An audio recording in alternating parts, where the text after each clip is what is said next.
questions 1 through 10 on the 2009 grade 10 AMC 10A.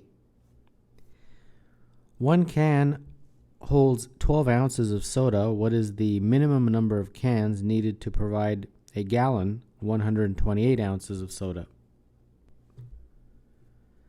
128 ounces divided by 12 ounces.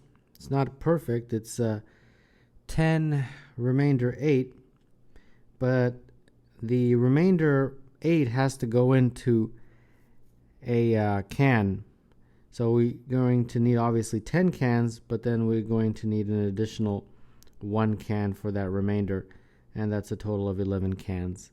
So number 1, the answer is E. 4 coins are picked out of a piggy bank that contains a collection of pennies, nickels, dimes, and quarters. Which of the following could not be the total value of the 4 coins in cents? 15, 25, 35, 45, 55. Well, let's see. 15, a penny is a cent, a nickel is 5 cents, a dime is 10 cents, and a quarter is 25. I don't see how you can make 15, but let's just keep going here. 25, 5, 5, 5, and 10. So that's 3 nickels and a dime. 35, 10, 10, 10, and 5. 3 dimes and 1 nickel.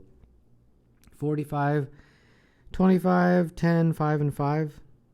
A quarter, a dime, and 2 nickels. 55, 25, 10, 10, 10. A quarter and 3 dimes. So I've shown how you can get the other options. So obviously A, 15 cannot be done. So the answer is, for number 2, is 15. Which of the following is equivalent to this expression? So we have 1 plus 1 over 1 plus 1 over 1 plus 1. So I'll just put that 2 there.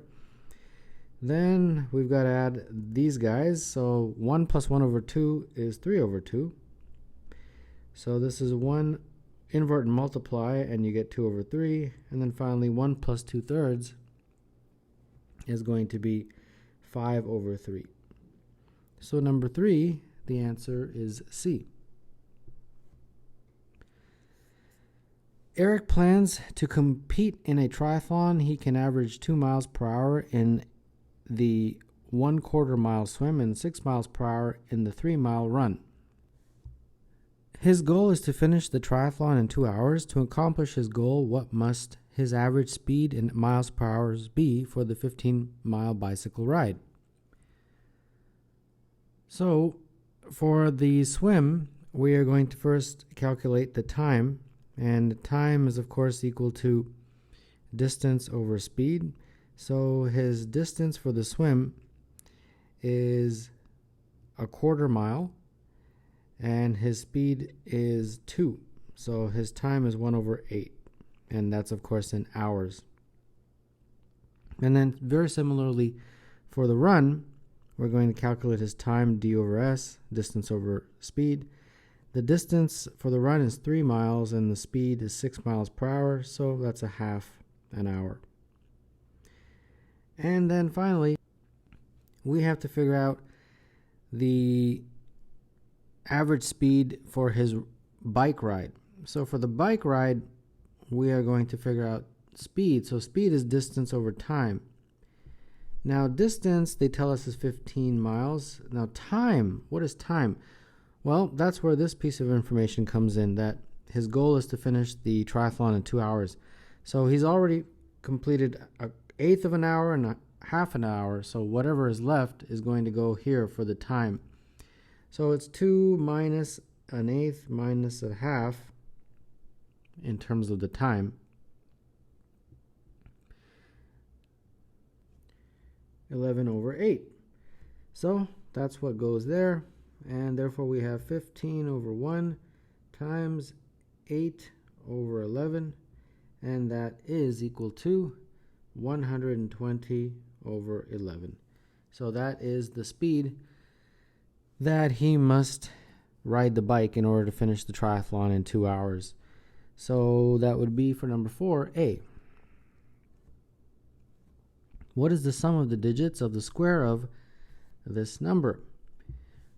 So the best thing to do is look at small values. So 11 squared is 121. Then look at 111 squared, which is 1, 2, 3, 2, 1. And then look at 1111 squared. And the hope is that you can see a pattern. This is 1, 2, 3, 4, 3, 2, 1. So I hope you can see a pattern. And if you can't, I'll just do one more. 11111 squared is 1, 2, 3, 4, 5, 4, 3, 2, 1.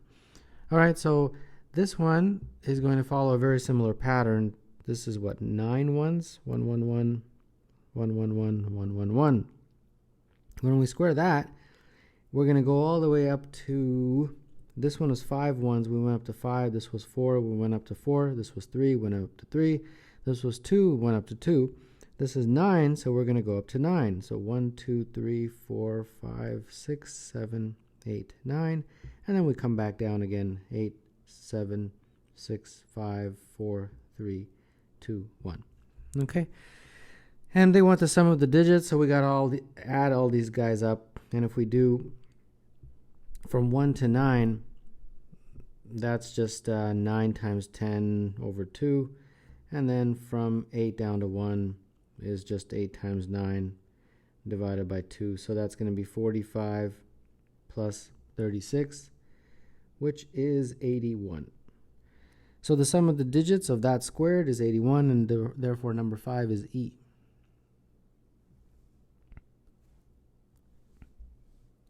A circle of radius 2 is inscribed in a semicircle as shown. The area inside the semicircle, but not outside the circle, is shaded. What fraction of the semicircle's area is shaded?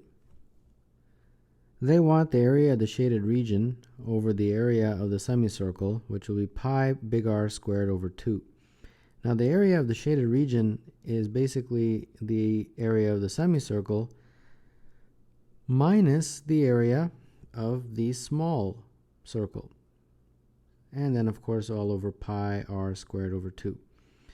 So the first thing, of course, is the pi's all cancel. So you're just left with big R squared over 2 minus small r squared all over big R squared over 2. So if we can figure out r and big R, we are set. Well, the small r, they tell you, that's 2. So we can immediately plug that in. Now, what about the big R? If you draw a line from top to bottom like that, you will immediately notice that the diameter of the small circle is equivalent to the radius of the large circle. So that means big R is 4. So we got 4 squared over 2 all over 4 squared over 2. So we solve this. 16 over 2 is 8 minus 4 over 8. And this is 4 over 8, which is equivalent to 1/2. So number 6, the answer is A. A carton contains milk that is 2% fat, an amount that is 40% less fat than the amount contained in a carton of whole milk. What is the percentage of fat in whole milk? So 60 over 100, which is 60%, is the ratio of 2% fat to the amount of fat in whole milk. So I'll just write X. Right? That's basically the mathematical equation for the information in the question stem. So this is just 3 over 5 in lowest terms is equal to 2 over x. Cross multiply and you get 3x is equal to 10, and therefore x is equal to 10 over 3. So number 7, the answer is C. 3 generations of the Wen family are going to the movies, 2 from each generation. 2 members of the youngest generation receive 50% discount as children. 2 members of the oldest generation receive 25% discount as senior citizens. 2 members of the middle generation receive no discount. Grandfather Wen, whose senior ticket costs $6, is paying for everybody. How many dollars must he pay? So we have G3, G2, and G1. G3, they're paying a 25% discount is what they get, so they will pay 75 times the price. I'll let P equal to price. And there's 2 tickets, right? 2 from each generation, right? Okay. The middle generation pays the full price because there's no discount. And then the kids, they get a 50% discount. So they're going to pay 0.5p each. So the first thing, of course, you have to add this all up. And if you do, you get 4.5p. Now all I need to do is figure out the value of p, and I can figure out the answer. They give you a hint that the senior ticket costs $6. So that means this is 6. 0.5p is 6. So that means p is equal to 8. And there we go. Now we can calculate the price, total price of all the tickets, 4.5 times 8. And that is $36.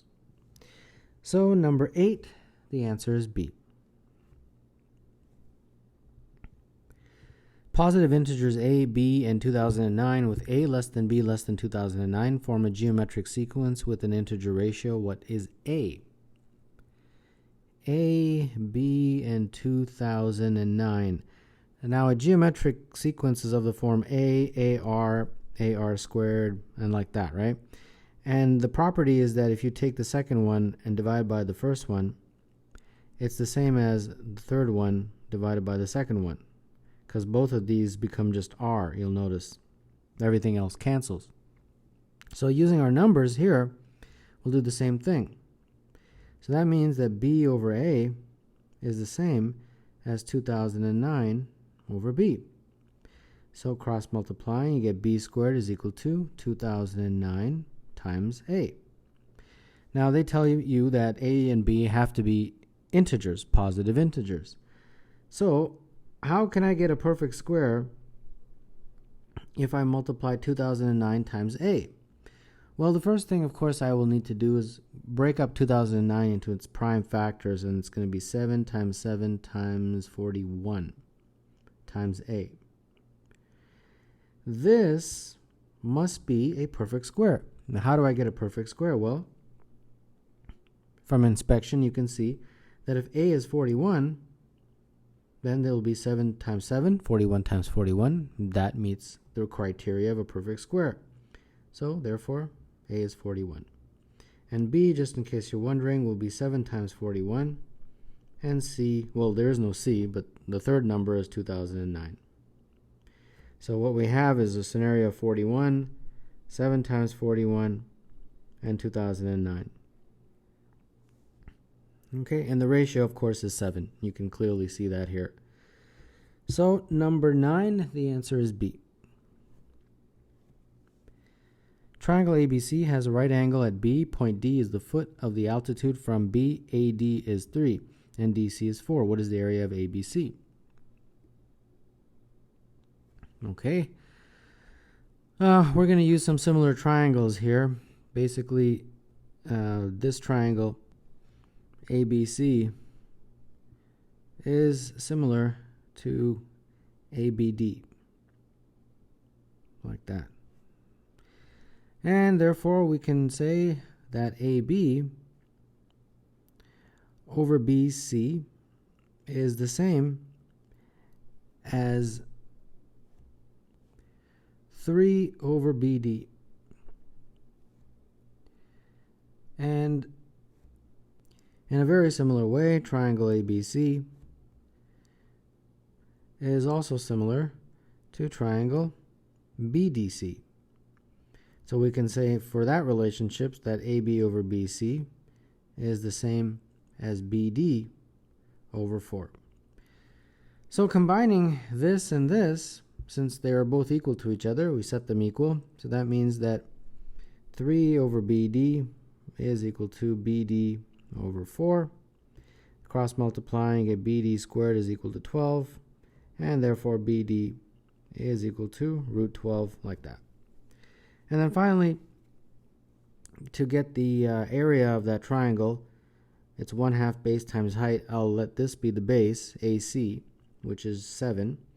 And I'll let, of course, BD be the height, which we just figured out was root 12. So root 12 is 2 root 3, right? So this becomes 7 over 2 times 2 root 3.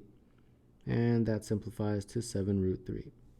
So number 10, the answer is B.